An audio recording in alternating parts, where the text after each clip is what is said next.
Hello, everyone, and welcome to the Rundown, where we talk about 2A news and conservative views. I will be your host today, Craig DeLuz, coming at you from the West Coast, the left coast, behind the Iron Curtain, otherwise known as the Sierras.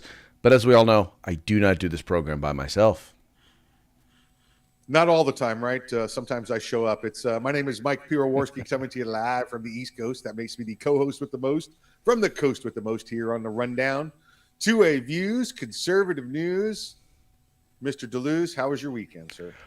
It was a wet one. It was a wet one here in California, where we were suffering from a drought. We had some nice downpours and snow flurries up in the mountains. So it was kind of wet, but it was a well-needed wet, shall we say. So you're due the floods and mudslides this week, is what you're saying? Oh yeah, floods and mudslides this week. Yep. Well, that's what happens in California. That's how we surf. In when you're like inland, you surf on the mudslides. Well, you know how you stop the wildfire mudslides, right? Or excuse me, you stop the rain and mudslides with the wildfire earthquakes. That's how you stop them.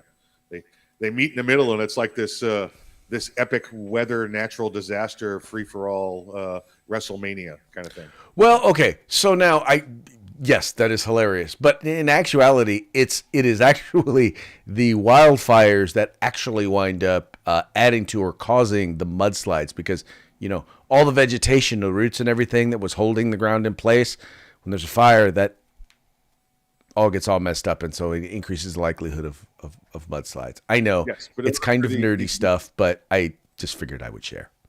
In order for the forest to rejuvenate itself, it must have the fires come through and cause. That's where all the nutrients come from in the soil, by the way, folks. So if you know that, all those rich and natural nutrients is the fire comes through, tears things up, puts it down, reinvigorates the soil, and lets everything grow again new. It's an incredible cycle. Except in California, they just let trees fall where they are. They don't clear the forest. So when the fires start, they're like, man, who cares? They create superfuel. Normally what would happen is those fires would happen on a more regular basis and clean stuff out a lot sooner.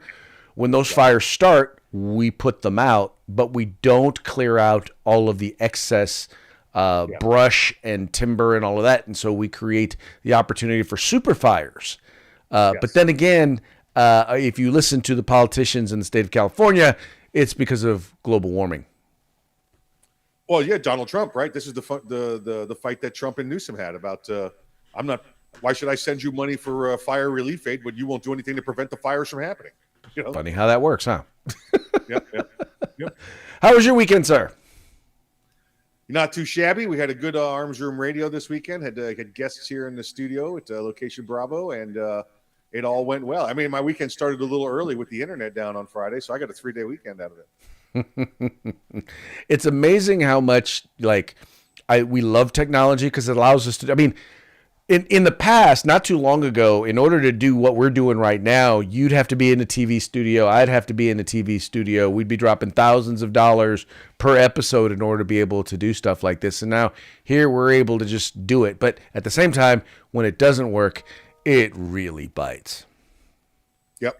Absolutely. Listen, I remember being at work with the Army on active duty in the past 2-3 years, like 3 years ago, right?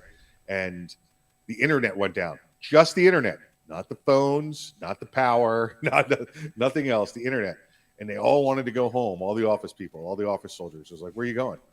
Well, we can't do anything here. Why? What do you mean you can't do anything? Well, the internet's down. Do your phones work? Yeah. Do the fax machines work? Yeah. I get your ass back in the office and go to work. Sorry. If you were out doing soldier and stuff, and all of a sudden, one radio wouldn't work, would you just give up? We're done. No, you go to the alternate forms of communications, right? Yeah, and get your asses back to work. Yeah, smoke signals. Yeah, exactly right. All right. Well, it's good to know that you had a good weekend. But let's go ahead and let's get into the show, and I guess we'll start by. Quick shout out to our sponsors. Heck yeah, let's go with our good friends over at the Hitman Industries. That's hitmanindustries.net, hitmanindustries.net. Go ahead there and get yourself an AR barrel for your current build or rebarrel the rifle you already have with the new barrel. Hitmanindustries.net. The good folks at the California Republican Assembly fighting a good fight behind enemy lines. Make sure you reach out to them and help out in any way you can. You need some awesome field gear, tactical gear, hunting gear, hiking gear. Go to uscombatgear.com. And then, of course, it's the Christmas holiday season. Get out there, reach out to Hog Holsters, HAWG holsters.com, awesome concealment holsters, tactical holsters for you and your relatives. Use the discount code for those Christmas specials. Use the discount code, The Rundown, all caps, all one word. Do it now. Do it now. Yes, folks. Look, these are the folks who bring us to you. So they do it because they want us to bring you to them. So do us a favor. Follow the links in the description to this program. Check them out. And if you like what you see, spend a little money with them and make sure you tell them that it was the guys over at The Rundown that sent you. Also, if you haven't already done so, please make sure to like, share, and subscribe. Like, share, and subscribe. Encourage your friends to do the same.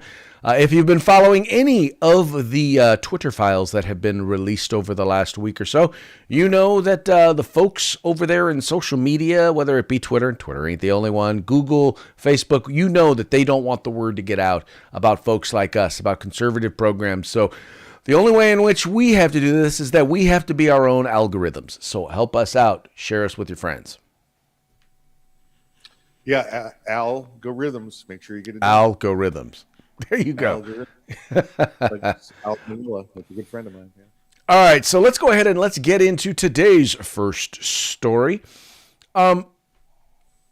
There's been a lot of news coming out lately about the whole idea of transitioning. Those individuals who find themselves, who believe themselves to be transgendered or to be born in the wrong body, however you want to put it, transitioning to another gender via medical procedures as well as medications.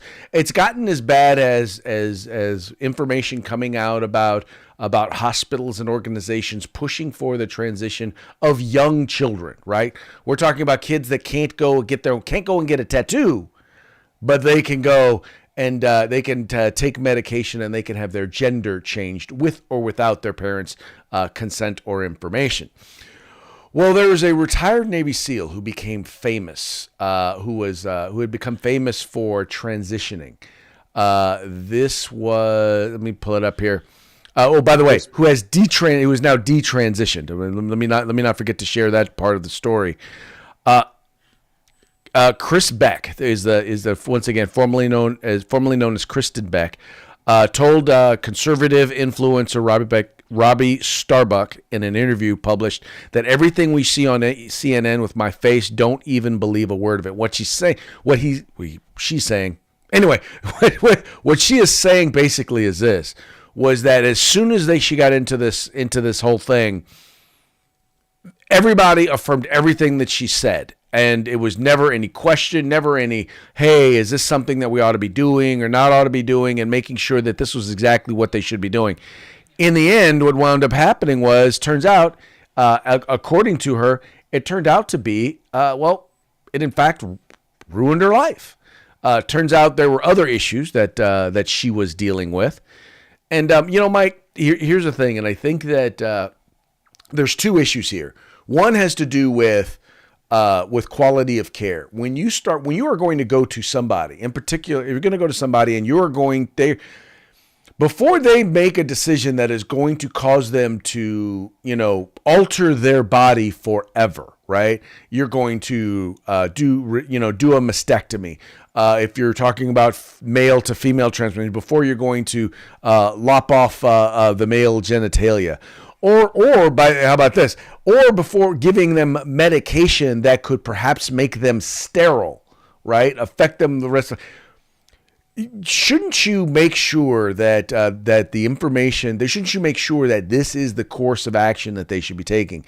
And with grown adults, it's one thing. I think the thing that most people have been pushing back with, Mike, and correct me if I'm wrong, was that they are pushing this exact same stuff for kids, for minors, once again, who can't even in California go to a tanning salon with their parents' permission.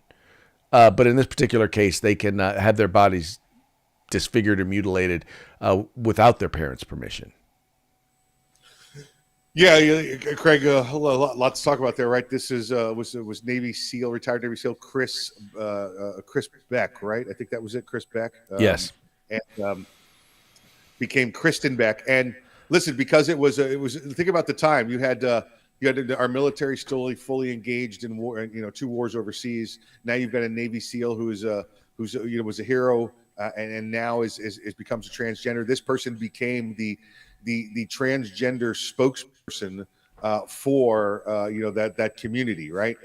They oh look, you can have a SEAL become this. It's the right thing to do. Even Navy SEALs can do it, and Chris became again their poster child. And I think maybe you know they being pushed along and being in the spotlight. You know that this and then the name was Chris and Chris. Those are the two different names that Beck used. So just so if we're not screwing it up, it was Chris and Kristen. But Thank you for clarifying, because you know what, it was funny because I was like, wait a minute, did I just mix it up? It was Chris, then Kristen, then Chris again. I'm like, is it a he, she? I mean, here's the thing. Chris, according to today's society, I would be considered a bigot because I can't keep all that straight. I'm the one that's crazy because I can't keep all that straight. Well, you're not crazy. You're a bigot. We get that. But that was Chris and on one end, and then Kristen on the other. And right. Chris being the short for Kristen. So when we say Chris Beck, it's you know that's all there was. So yeah. So got put up, got shown to be the spokesperson for that community, and I think rolled with it. Maybe didn't address the challenges that were involved in it and the trouble that Chris was experiencing because still had the spotlight. Well, that's kind of died down. The member of the military has gone out of the front view of the population again. You know, again, it's bad to be a cop and a soldier again. So right, you know, we're down. So you know, Chris falls out of the spotlight and now is having those problems. Realizes it was artificial and is now performing the detransitioning.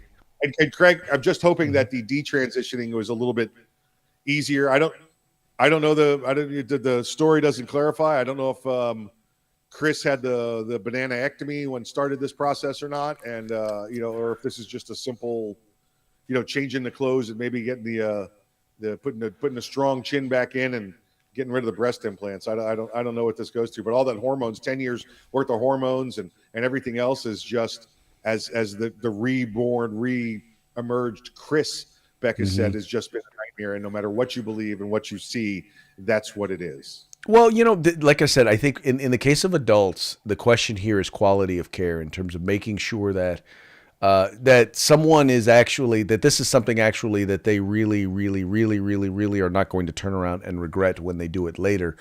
But because ultimately as an adult, you get to make decisions for yourself. I just think that the medical community needs to be held accountable when they don't do, it's like someone coming up and diagnosing their own issue, and then the medical community saying, okay, yeah, that's fine, let's do that. We will just give you whatever it is you say you want and not necessarily make sure that they're diagnosed appropriately. First of all, there's just that as an adult. My biggest issue, quite frankly, with all of this has to do with the fact that they are allowing a lot of this for children.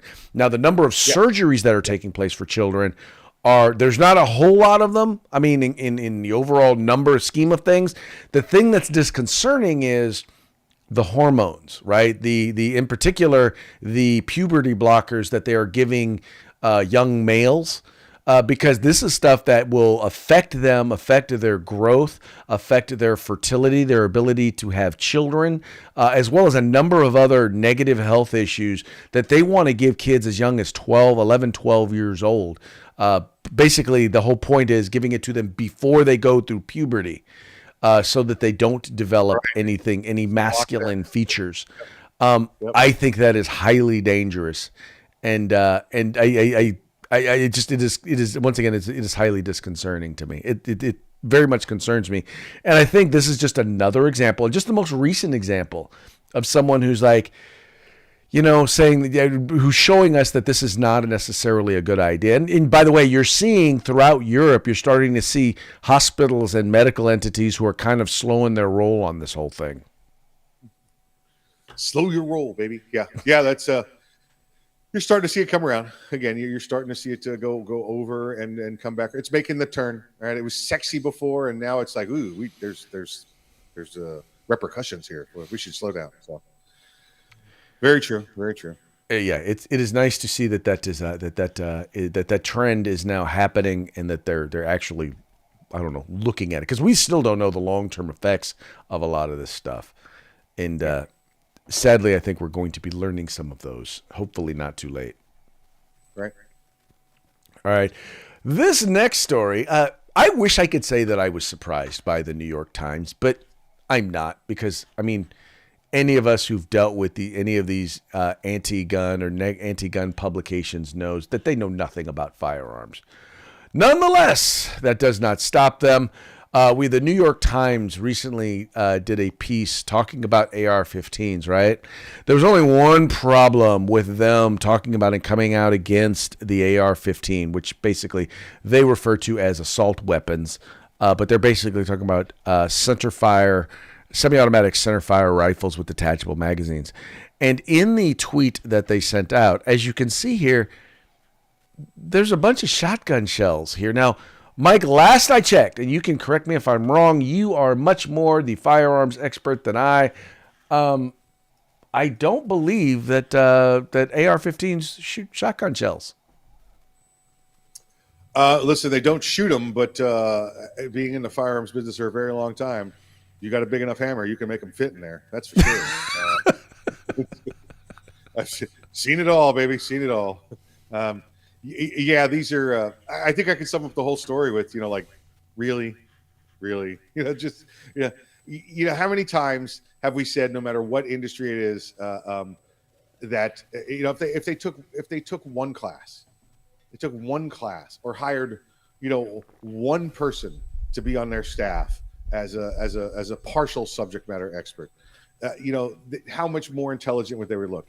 I think the story quotes was it Kurt Schlichter, right, who says he goes, if we could just get some of our people to take a 1-hour basic firearms recognition class, we'd stop looking like idiots and maybe get a foothold on what we want to try to accomplish. But no, they could continue to do it. And listen, if we could have gotten Alec Baldwin to take one safety class, right, he wouldn't have become the poster child for don't be a dumbass with a gun, instead of the anti-gun person that he was. So yeah, it's just, it's hard to take them seriously sometimes when they pull this nonsense,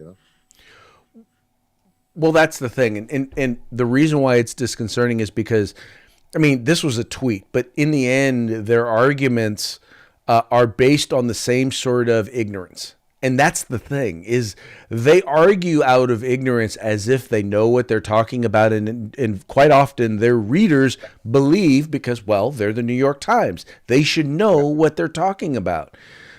So, trying to have an argument with someone who is anti-gun or is open to the idea of more gun control, it's a very difficult conversation, because you have to help them unlearn all the nonsense they've gotten from CNN, from MSNBC, from Fox News. I mean, some from Fox News, but from some of these liberal establishments out there. And it's just, and getting them to admit that they don't know what they're talking about is hard enough, right? Yeah. Getting them to admit their ignorance. And ignorance is simply not knowing. But when you're ignorant and you refuse to acknowledge that you're ignorant, well, now you're willfully ignorant. And how do you have a full, open, and honest discussion about an issue with someone who is willfully ignorant? Yeah, exactly right. That's that's the shoulder thing that goes up, right? That's it's all of the comments we've heard our entire adult lives about the people that hate guns, and they hate because they do all these things and then tell us the parts of the guns and show us the ammunition for the guns, and we're like, you don't even have any idea what you're talking about, do you? You heard a talking point on the TV or saw something in the news, and now you're after me, and you don't know your head from a hole in your backside, right? So it's funny how often I've had conversations with people in particular about firearms, people in the media, and you know this because you do the exact same thing. There are reporters who will call us Just for background, because at least they acknowledge they don't know what they don't know stuff, and it is Yeah. amazing just some of the basic stuff that they do not know about firearms, the firearm industry, about the data and information surrounding the use of firearms, whether in self-defense or used in crime, Right. and part of what I try to do and what we try to do is let's have a basic understanding. Let's have a common set of information so that then we can debate utilizing that. And you have some people who are open to that and many who just quite frankly, they don't care, because especially if they're in a situation where they feel they're winning. Yeah. Yeah. There was actually somebody did print a little guide. It was a couple page PDF. Remember, it was guns for liberals or liberal reporters. It was like a guidebook or something like that. And when you open that up, you're like, this is the funniest thing I've ever seen in my life. This is so wholly inaccurate and absolutely full of the wrong terms. And it just that, like you said, they continually proverbially shoot themselves in the foot over this. Well, for example, one of the most common misconceptions, one of the most common lies out there is that the AR-15 is the weapon of choice for mass shooters. The fact is, handguns by far in mass shootings are used far more often than the AR-15. And oftentimes, even when an AR-15 is utilized, it's almost always utilized in combination with a handgun. You mean the AR? You mean that assault rifle, right? Assault rifle 15? Got it. Oh, yeah. No. See, that's the weak one. Now they have the assault rifle 50. Yeah. The AR-50. Yeah. Yeah. That's for assault rifle. That is a 50 caliber assault rifle. Right. That's right. From our good friends at Serbu Firearms. I folks, got one. That is called humor. I don't believe there's such thing as an AR-50. A 50 caliber AR. That would be something. Yeah. Serbu has it. Mark Serbu has them over at Serbu Firearms. I have one. Yeah. Okay. I will not be Sharknadoed. Okay. I will not be Sharknadoed.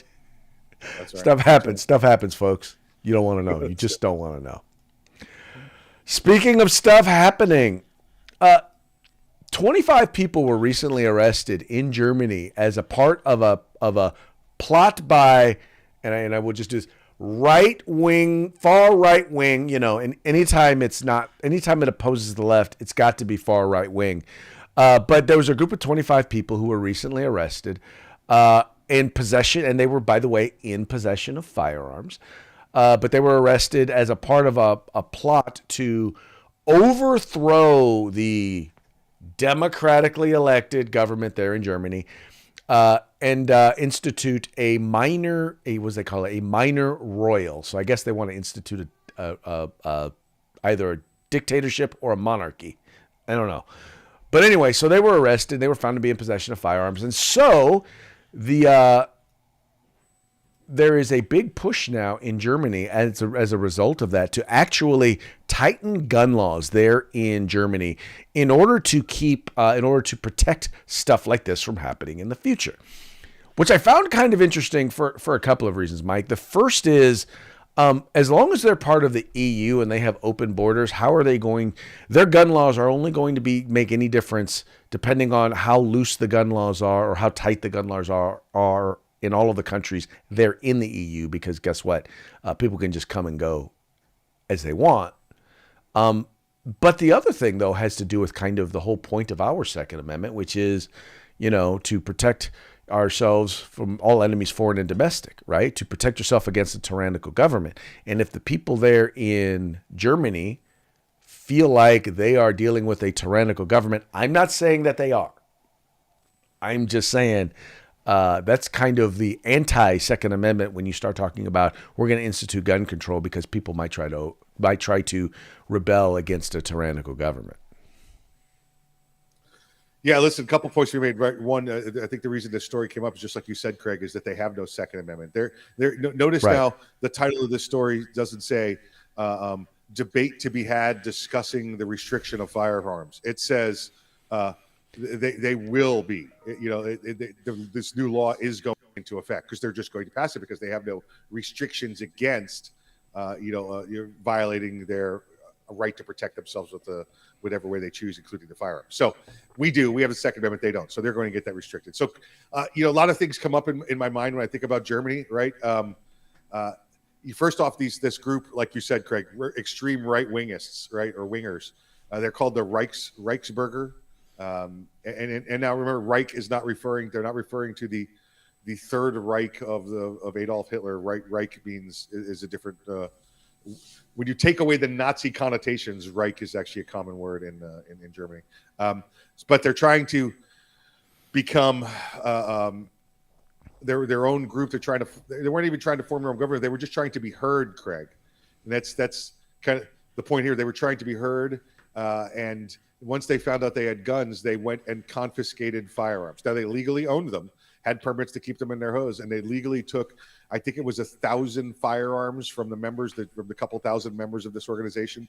And this membership started out with 2,000, 2,500 individuals in it, and now it's up to 25,000. So they're trying to stomp this down. Again, folks, read the story for yourself. This is not one of them crazy right-wing groups. This is somebody that disagrees with the current government. But here's what scares me. Here's what concerns me. Anytime Germany tends to isolate themselves from the rest of the world, they much sooner than not come around and reintroduce themselves to the rest of the world with tanks and bombs and guns. If Germany, like you said, Craig, wants to tighten their firearms controls and they start shutting down borders in the EU around Germany, that's going to restrict the German people from moving freely. Go ahead and do that to this group of right wingers and watch what happens. I mean, it's like watching them do the whole recipe for disaster. Oh, take 2 parts of nitroglycerin, take 2 parts of, let's put them together. And it's like watching a blueprint for, internal rife and destruction, which is going to lead to war in the rest of Europe because of this decision in Germany. So well, but Mike, and here's the thing: is that this almost though mirrors what's going on here in the United States, where you do have a Second Amendment, where you have national intelligence agencies who are referring to conservatives and conservative organizations, conservative terminology as being quote unquote, linking them to domestic terrorism. Using the word patriot in the name of your organization can cause you to be flagged as a domestic terrorist here in these United States. We now know you have intelligence agencies working with social media and tech companies to suppress the speech of people with whom the administration disagrees or with whom they disagree. And at the same time, they're working to restrict the fundamental right to keep and bear arms. I mean, granted, we do have that Second Amendment that helps to protect us from a lot of that. But it's kind of the same mentality, isn't it? We're going to silence people who disagree with us. And we're going to make sure that, while they're saying, well, we were trying to make sure that they can't go out and do something violent, in the end, it's almost like they're trying to make sure that if they decide they want to take these groups out, that those groups will not be able to stand up against a tyrannical government. Yes, yeah, exactly right. And again, listen, this group in Germany, I know I made mention of it, is the Reichsbürger. Reich is it means like it's like national pride. It's not. It doesn't mean white pride. It doesn't mean hate pride. It means national, origin, that kind of stuff. And this group is being called I know the media and the German government are calling them a radical group, but many are calling them a constitutional revisionist group. Doesn't that sound pretty cool? Oh, constitutional revisionist. I don't support the violence in any way. That's not what we're saying. I'm just saying that when your government decides they're going to enforce a new set of rules and laws on you because they don't like what you're saying, the Second Amendment is really a good tool to have in your pocket. Unfortunately, right. I don't profess to know a lot about this group, but I consider the fact that here in the United States, if you voted for Donald Trump and you believe that there were some issues with the last election, they consider you here in these United States to be an extremist. If you go to your school board meeting and you say, I don't like the stuff, I don't like what you're doing to our children, keeping them out of school, making them wear masks, our government has deemed those individuals, many of them, to be domestic terrorists. Yes,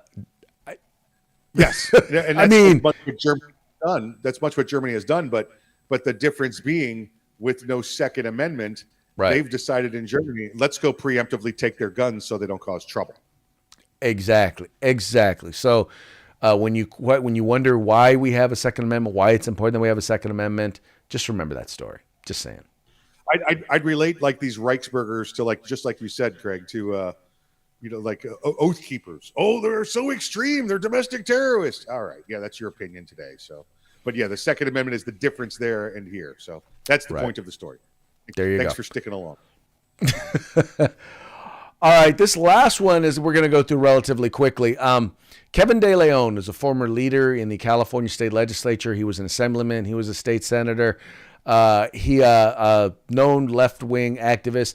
He is currently on the Los Angeles City Council, and he was one of the elected officials who was in the room when all of that stuff went down.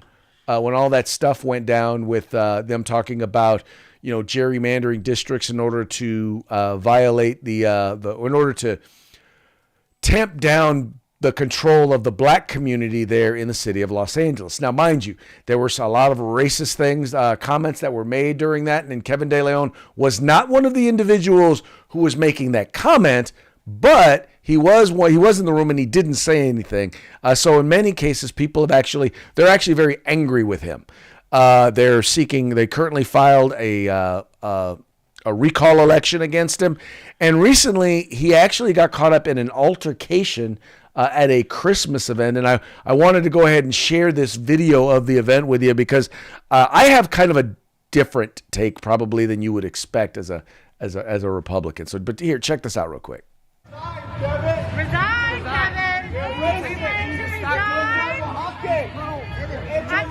Why aren't you inflicting on this district? You're racist. No, you're racist. Wow, what the fuck? What are you doing? Look at Kevin. What are you doing, Kevin? Get your fucking hands off, Kevin. Don't fucking touch him, Kevin. Hey!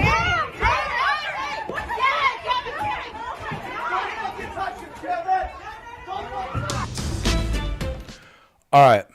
So my attitude is this. When he was, once again, with the camera, calling him racist and all of that, you know what? You have a right to exercise your opinion, voice your opinion about somebody, yada, yada.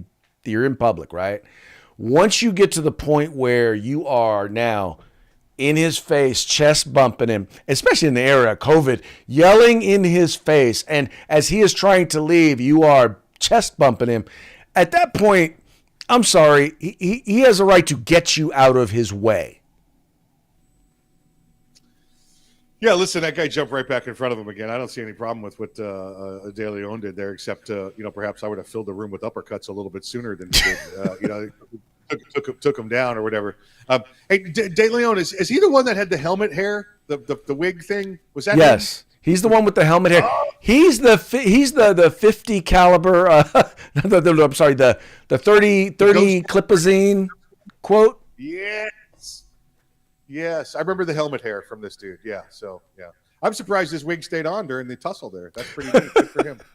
I must be the hair club for men with Cy Sperling. That's it. So. Yeah, he was completely wrong on guns, on a right to keep and bear arms, on many, many other issues. But on this particular issue, by the way, and I fully support the idea of recalling him. But on this particular thing where they're trying to make it out to make him the bad guy, I'm sorry, dude was wrong. And he did not get what he should have gotten. Yeah, the guy in the green jacket that was doing the fist bumping. Yeah, he's going to jail. Lock him up, take him away. Entiende Carcel. Yeah, baby, you know what I'm talking about in California. There you go. All right, moving right along. The time has come. We're going to get on to our. Wait, did I go too far? I think I went too far. Bam, there we go. Time for our parting shots, brought to you by Hog Hosters. It's hoghosters.com. Remember, when you go there, use the discount code The Rundown, all caps, no spaces. But anyway, let's get into our Oh, there we go. There it is. Okay, so this first one is from Facebook, and I think it's akin to. It helps you. How do I want to put this? Well, it helps you to kind of get exactly what Facebook is. We'll just put it that way. So this is a new. It looks like a newspaper. Look how you put this in a newspaper. It says, "I'm trying to make friends outside of Facebook while applying the same principles. Therefore, every day I will walk down the street and tell passersby what I have eaten, how I feel at the moment, what I have done the night before, what I will do later, and with whom. I give them pictures of my family, my dog, and of me gardening, taking things apart in the garage, watering the lawn, standing in front of landmarks, driving around town, having lunch, and doing what anybody and everybody else does every day. I also listen to their conversations, give them thumbs up, and tell them I like them. And it works, just like Facebook. I already have 4 people following me, 2 police officers, a private investigator, and a psychiatrist." Kind of weird how people use, I have to kind of agree on how people use Facebook like that. Although I will say this, I have found it to be a great way to kind of keep up with old friends and extended family without necessarily having to, always call them or talk to them. It's a great way to kind of stay loosely connected. Oh, it's a great way to stay friends with people without having to talk to them. That's the benefit here, right? That's why people don't know how to talk to each other anymore. Can we just do this a Zoom meeting or a remote online? Get your ass to work. Get into work. Let's go. Well, but okay, now there are some people, in particular family members, who, I kind of want to know what's going on with them, but if you call them, you're in for an hour-long conversation, right? When I could just do a thumbs up and not really have to deal with them, there's a benefit to that. That's how it would work. Yeah, I'm trying to find some nice Facebook posts. Oh yeah, exactly right. Yeah. All right. Yeah, look, here's what I ate last night. Oh goody, thanks, Karen. It's actual Karen, by the way. Okay. All right, this next one really kind of puts. Now, one of my favorite movies is Home Alone, and one of my favorite Christmas movies is Home Alone. But really, when you really consider it and think about it, this particular meme puts it in perspective. And why don't you go ahead and lay this one out for those who are just listening to the program, Mike? There's little Kevin McAllister, right? And it says, "Remember, Kevin could have phoned the police at any time. He was a child who had accidentally been left alone. One call, he would have been fine. He'd have been safe. But it was never about safety. He was hunting those men. He wanted them to die. It was fun for him. And he enjoyed it. So good for you, Kevin." See, he was so effective and efficient. I believe if he wanted them to die, they would have been dead. I think he just wanted to severely harm them, which he fully succeeded, and allowed them to live so that they could make a sequel. Yes, and how'd that work out for him? The best part about that sequel was Donald Trump was in it. Good stuff. Good stuff. All right, we've got one more here. This one, I'll just say, this is what happens. So you have communities, and I've seen it happen here in Sacramento. When you've been around long enough and you see an area that is largely conservative, where the schools are good, there's low crime, there's jobs aplenty, right? It's a neighborhood where everyone wants to live and everyone wants to move to.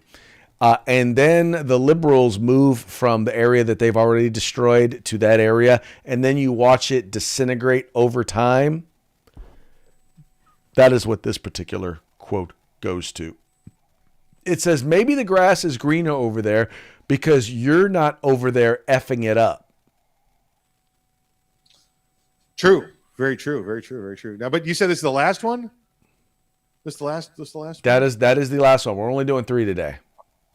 I sent you like a dozen. I know. I don't know. I thought we were going to do but this is a family. This is a family show. I thought we were going to do the other Christmas ones, like the Elf and the Barbie doll, but I guess not. So we'll just keep. No, we're not doing the Elf and the Barbie doll. Most definitely not. Once again, this is a family show. So, no. How do you think families are made? I'm just saying. Anyway, moving right along, it's time for a shout out to our sponsors. Let's say hey to our good friends at Hitman Industries. Maybe the grass is greener over there at Hitman Industries because you're right.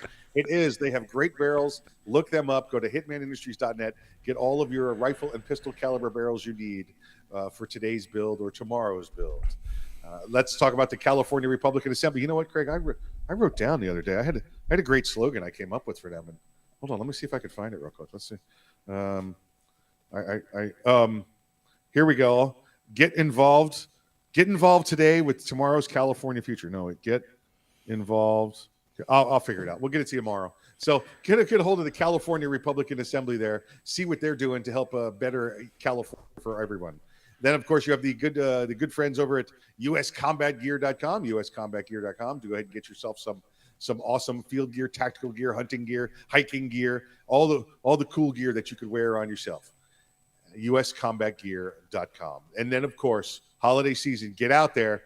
I want to see some holsters on you folks. Well, send us some pictures because they're concealment holsters. Don't really want to see them. You're going to conceal them. But show us what you got, what you get from these guys over at Hog Holsters, HAWG holsters.com. That's hogholsters.com. Remember the discount code, The Rundown, all caps, all one word. All caps, all one word. Folks, once again, the links to all of their websites are in the description to this program, so please visit them and make sure to tell them that the guys over at The Rundown sent you. And with that, we're going to call it a day, and we will be back tomorrow on Taco Tuesday. Talk to you again then.